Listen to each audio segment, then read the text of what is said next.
Hello everyone বন্ধুরা, তো দেখো বন্ধুরা, আমার খুব খিচুড়ি খেতে ইচ্ছা করছে। আর তোমাদের দাদা তো ওগুলো খায় না।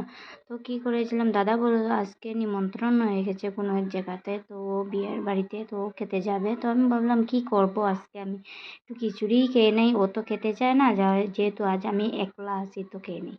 তো দেখো বন্ধুরা, আমি খিচুড়ি বানাচ্ছিলাম।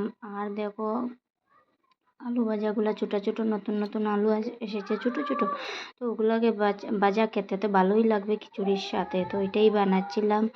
আর দেখো বন্ধুরা, তোমার এই ভাজাগুলা মানে অনেক মাটি ওই আলুগুলাতে, তো ওগুলো ধুয়ে টুয়ে আমি এই যে ভাজা করছিলাম। আর এই দেখো হলুদ লবণ মানে এগুলো দিয়ে দিচ্ছি ওগুলাতে। তো ভাজা করে দেখো আমি কি করছি। আর সবসময় তো মানে ও খেতে চায় না, তো আমি একলা কি করে খাবো, তো একটা ভালোই লাগে না। তো আজকে ভাবলাম যখন একলাই আছি তো আর কি করবো, খেয়েই নিই একটু খিচুড়ি।